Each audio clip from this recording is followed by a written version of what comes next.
Pues buenas tardes, mi nombre es José Miguel Espinar, miembro de la Asociación Primaduroverales, que organiza el certamen anual de relato corto Madrid Sky. Este año es la 7ª edición y hoy voy a entrevistar a dos de los finalistas, Patricia Collado y Agustín García Aguado. Vamos a empezar por recordar que este año es un año difícil, por tanto, este evento que habitualmente se desarrollaba en las instalaciones donde solemos tener un taller de creación literaria y nos veíamos un montón de gente, tanto los autores como el jurado y demás participantes y público, pues este año hemos de hacerlo así por circunstancias que todos conocemos. Pero bueno, vamos a tratar de llevar a cabo esta tradición que ya va por la 7ª, como comentaba antes. Voy a empezar por hacerle alguna pregunta a una de las finalistas, en este caso a Patricia, y su relato Soy lo prohibido. Soy lo prohibido. Autora Patricia Collazo. Rechazó el ofrecimiento mediante un gesto desdeñoso de sus dedos, pero se quedó con la cerveza. María se encogió de hombros dibujando un como prefieras entre las escápulas fruncidas. Esa fue toda la conversación que conseguí sacarles.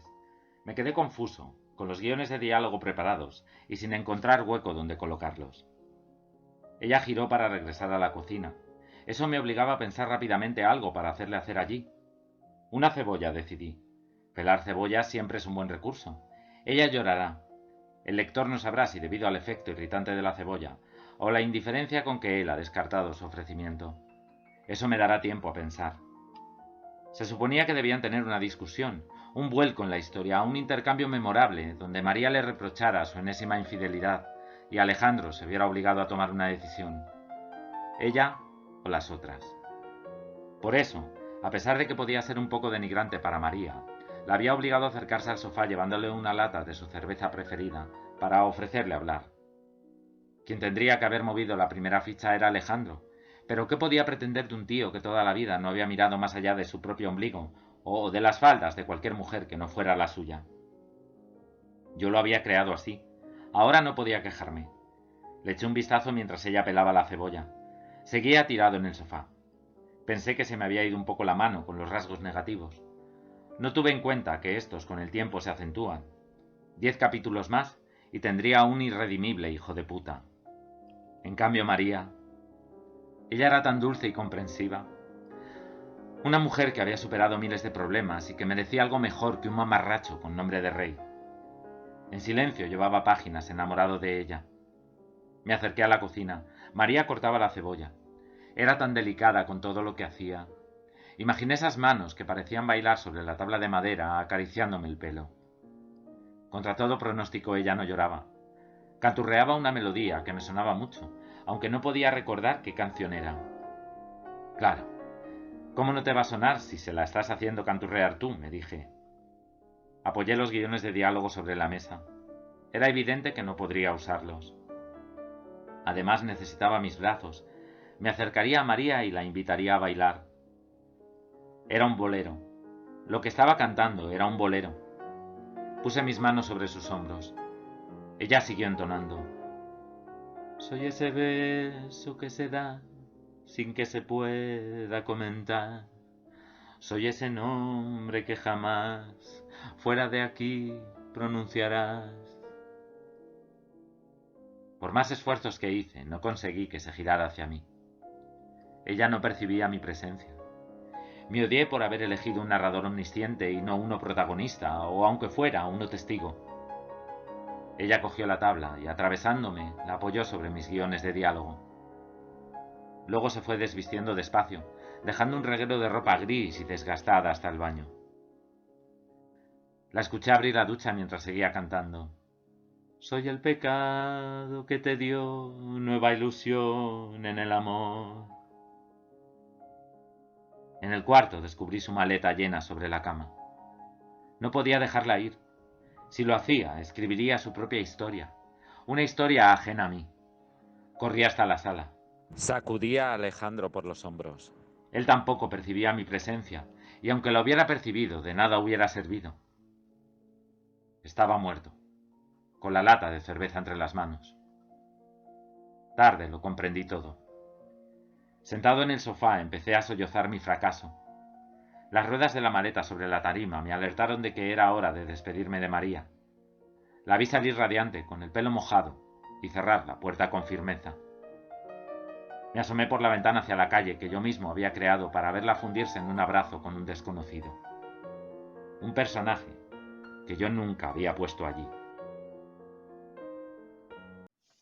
Generalmente, a mí personalmente, cuando leo un relato, siempre me salta alguna frase que me llama mucho la atención y que generalmente está al nivel de definir ese relato. En tu caso, Patricia, está casi en el colofón de tu texto, que decía: sentado en el sofá, empecé a sollozar mi fracaso. Este casi colofón que tiene tu narrador, que es mucho más importante que los personajes que andan por allí en esa especie de metaficción, ¿cómo te surge esta idea de este narrador y de esos personajes que pueden ser bastante comunes, pero que metidos en esta historia son tan perfectos y terminan en este final tan maravilloso como esta frase que te he leído antes? ¿Cómo se te ocurre y cómo te viene a la cabeza eso? ¿Cómo se me ocurre? Yo creo que gracias a vosotros, porque esa primera frase inicial en realidad no me gustaba mucho inicialmente. Entonces pensé, a ver, yo a qué personaje le encajo esta frase. O sea, y ya empezó como un juego el hecho de que tenía que, o sea, me veía yo como escritora dándole un papel a alguien que no me gustaba demasiado para ese personaje. Y enseguida surgió su contrapuesta, que es la mujer. Entonces, bueno, surgió un poco como eso, como me senté a escribir con la consigna de tener que empezar con ese inicio, me obligué a pensar que quién podía hacer eso. Y eso me llevó a que no solo que cómo eran mis personajes, sino que el texto iba de cómo iba a manejar esos personajes yo como escritora. Muy bien, muy bien. La verdad es que ha quedado muy bien. Y ese colofón, como te decía, pues prácticamente define todo ese narrador que pierde el control del propio texto, ¿no? Que es lo que veníamos a decir. Paso a preguntarte ahora, Agustín, acerca del tuyo, y voy a hacer un poco lo mismo. El relato de Agustín se llama La oscuridad de los peces de coral. La oscuridad de los peces de coral. Autor: Agustín García Aguado. Rechazó el ofrecimiento mediante un gesto hosco, y en su fuero interno restalló la memoria de aquellos años perdidos en el tiempo. Años de privaciones y renuncias, viendo pasar la vida en una vieja radio galena que era como un general prusiano barrigón, y ocultándose de 1000 demonios que llamaban a su puerta para invitarla a comer chuletas en las moreras, o a daiquiris y algo más en Pasapoga. Ya hacía tiempo que se había retirado de la circulación. Ahora era la puta de Franco, y tenía libre acceso todos los martes y jueves para entrar en el Palacio del Pardo, acompañando a las carnes de buey y los caldos de la Ribera Sacra, viandas que generosamente regalaban unos paisanos eternamente agradecidos. Paco era además como un soldadito de plomo con fajín de Estado Mayor. Daba gusto verlo entrar en las caballerizas, y cómo saltaba con patitas cortas, tal que una ranita de cuento, esperando a que le creciera la virilidad para darse un restregón, 5 minutos de amor venéreo, y terminar rodando en perfecta comunión por un lecho de paja ante la curiosa mirada de los caballos andaluces. Cuando daban las 10 de la noche, venía el ayuda de cámara, le cepillaba la pechera, le ajustaba el pantalón abombachado y salía disparado hacia el dormitorio de Carmencita. Allí, tras darle gracias a Dios y a la providencia, besaba la frente de la niña y salía en busca de doña Carmen para pasear por los jardines y seguir haciendo historia. Era feliz en su estado actual. Vivía en un ático de Reina Victoria con vistas a la sierra de Guadarrama. Por eso le extrañó el ofrecimiento de aquel hombretón con bigotes de micifuz que se presentó como notario de su excelencia. No volvería a las calles, ni loca. Por nada del mundo volvería a sentir la áspera caricia de los inviernos sobre su piel de nácar. Eso pensó. Que viniera a decírselo a la cara, le dijo a aquel funcionario que fumaba puros habanos y que no tuvo siquiera el buen gusto de quitarse el sombrero mientras le extendía documentos y cédulas que ella no quiso leer ni firmar. La noche en que se vio con una maleta de cartón y un perro de lanas en la glorieta de Cuatro Caminos fue el peor momento de su vida. Las humillaciones, los estigmas de su condición, No la habían marcado como aquel confuso momento en el que la obligaron a dejar la casa. Arrastrada por 3 soldados de la Guardia Personal, abandonó el edificio de Reina Victoria 47 por la escalera de servicio. Después de escoltarla durante unos metros, le dieron una carta del amante repudiador y le hicieron entrega de 7.000 pesetas en concepto de liquidación por los servicios prestados. Querida niña, agradezco tu entrega incondicional y tu disposición para hacerle la vida más llevadera. Bla, bla, bla. No terminó de leer la carta. Aquel enano grotesco acababa de darle la patada de Charlotte, y ahora no tenía tiempo para cobrarse venganza o negociar un pacto más ventajoso. Recordó la foto que llevaba en el bolsillo interior de la maleta. Fue en una noche de primavera del pasado año. Él estaba achispado y no se enteró cuando disparó el flash de la cámara. La verdad es que la foto tenía algo de histórico. No era tan fácil ver los genitales de un dictador colgando como 2 huesos rojos de melocotón. Buscó la puerta principal de la Dirección General de la Vivienda, apenas a unos metros de distancia, y tras comprobar que no había moros en la costa, fijó la imagen contra la puerta de cristal. Por la mañana, los viandantes verían las intimidades de aquel prohombre. Sonrió, paró un taxi y le dio al conductor la dirección de un hostal en Huertas. Su vida volvía a iniciarse, como cuando llegó del pueblo. Ahora solo le faltaba sustituir la juventud por la cosmética y encomendarse al buen fario.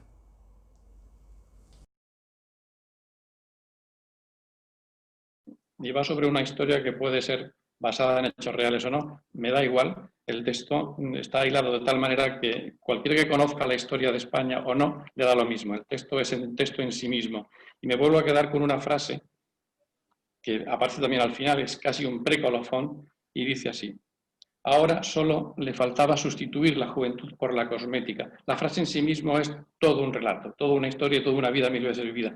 ¿Cómo se te ocurre esa frase para cerrar un poco esa magnífica historia que nos has contado? Gracias, José Miguel. Sí, realmente es creo que la última frase del texto. Bueno, pues se me ocurre intentando, bueno, pues cerrar de una manera medianamente digna el relato, que de alguna manera que tuviera también una cierta fuerza, ¿no? Estoy describiendo pues el fracaso de una mujer de la calle. Cuando se lea el relato o se escuche el relato, pues se sabrá que es la historia de una de tantas perdedoras. En este caso tuvo, entre comillas, el privilegio de ser la amante o la puta de Franco, como digo en el relato.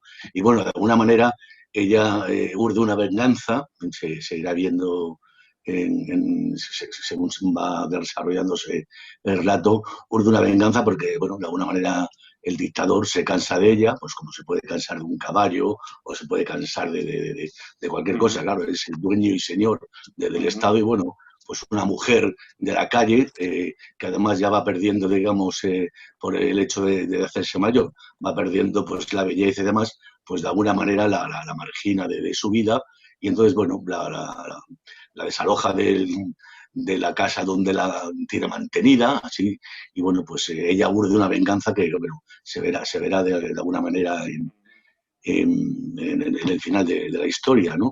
Se ve en la calle por la noche, y entonces, pues bueno, pues tiene la intención de dejar para la historia, pues fijada una foto que obtuvo de una manera, pues eso, cuando estaba, digamos, el señor dictador achispado, y bueno, pues una foto del caudillo desnudo, dejarla en la puerta de un edificio, digamos, no recuerdo ahora mismo, un edificio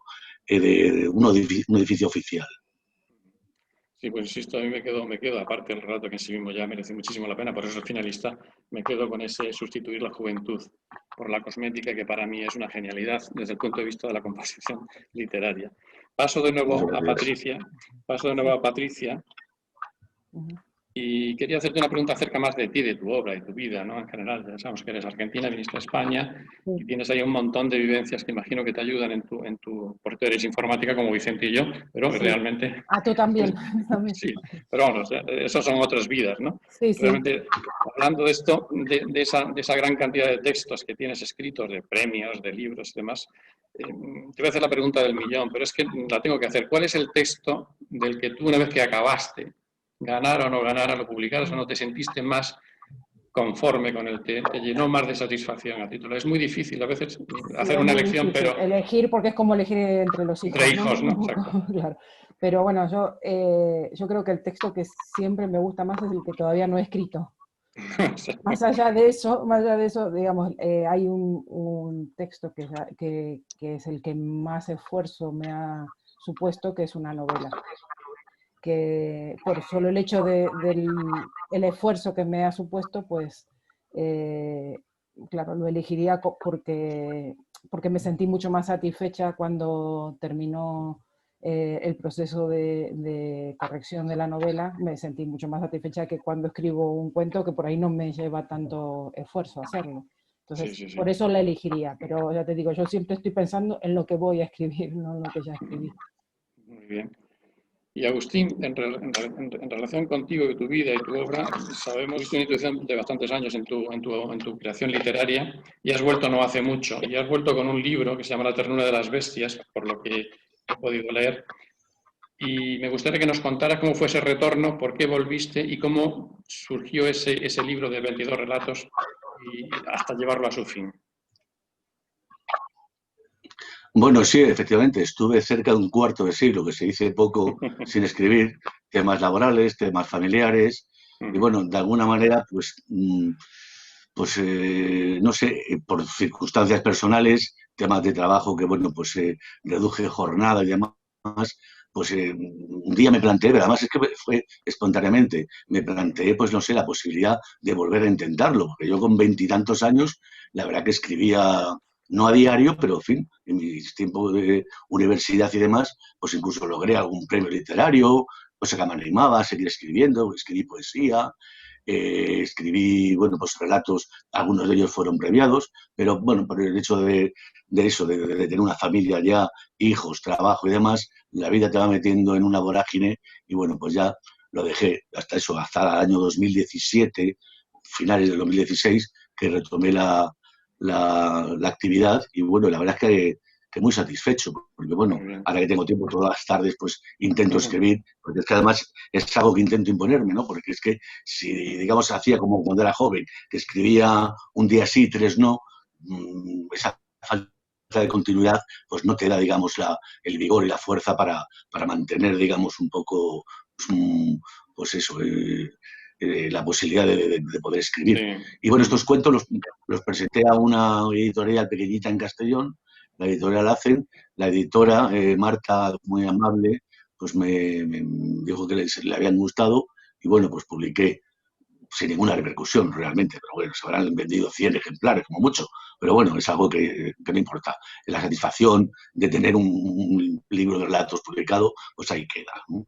Sí. Muy bien, estupendo, muchas gracias.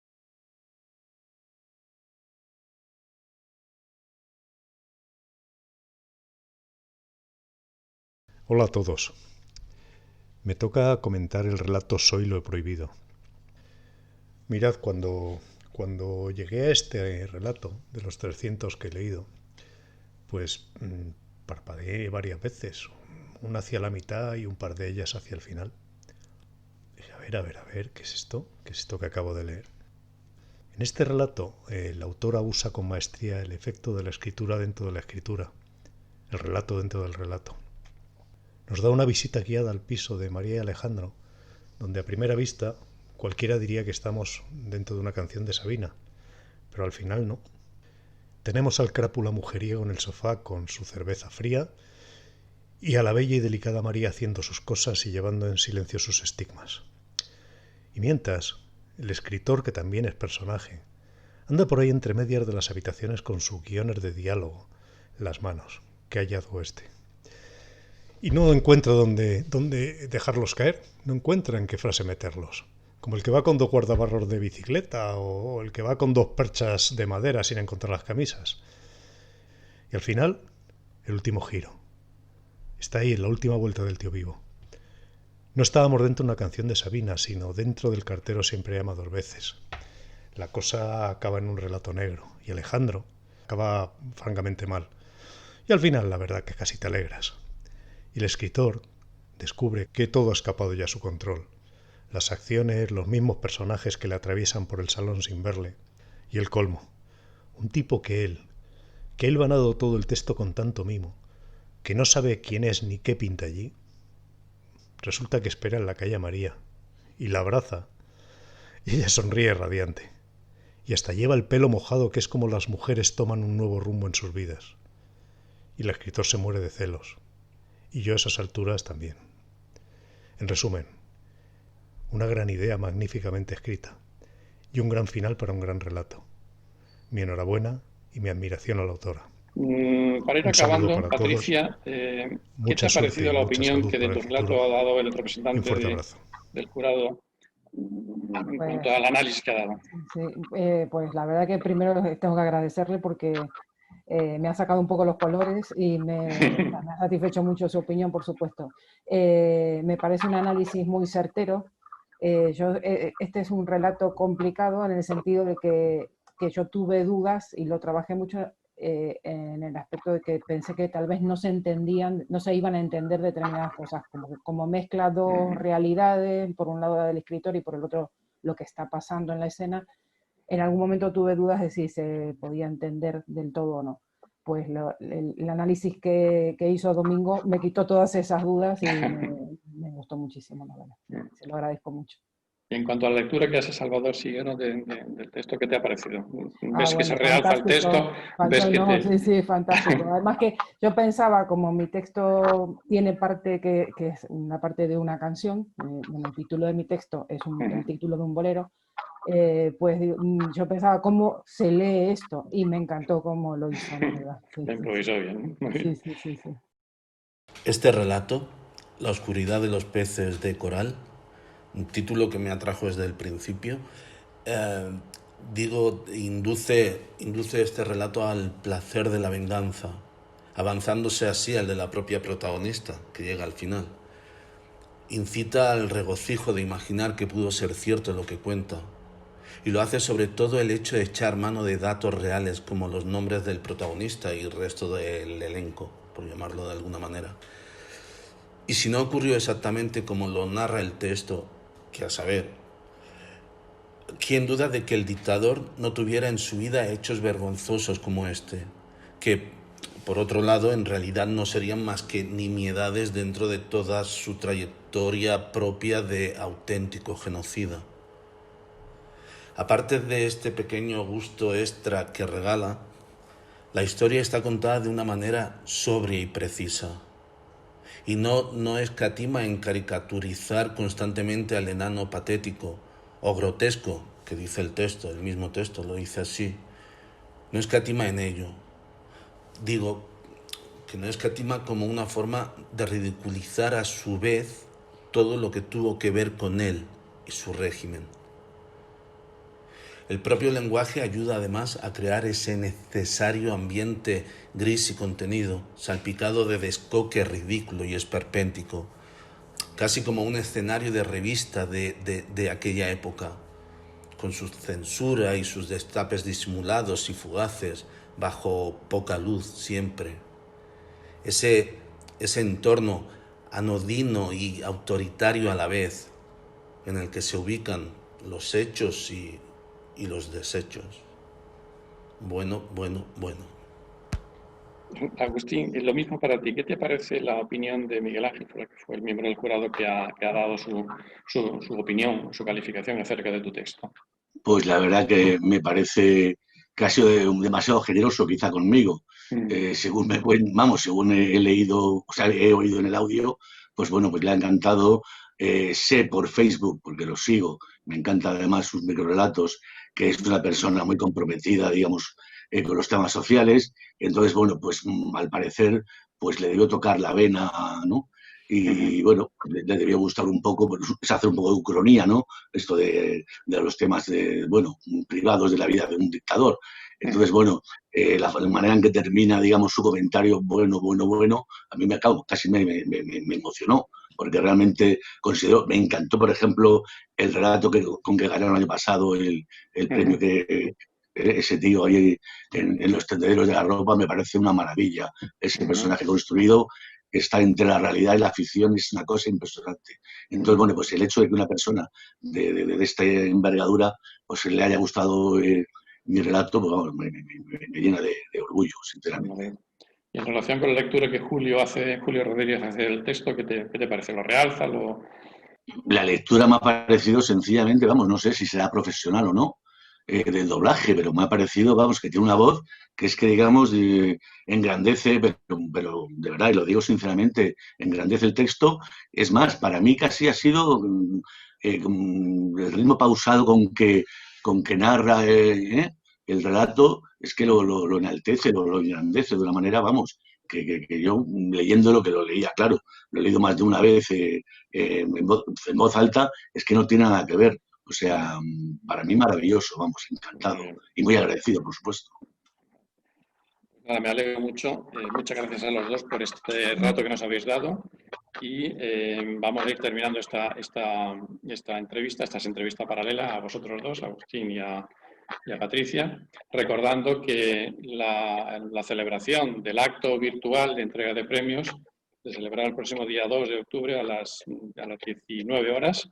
También será virtual, y a los dos os deseo la máxima suerte, evidentemente, pero a ver cuál llega más, llega menos, o gana o deja de ganar, ya lo veremos, y dejamos todo previsto para esa fecha.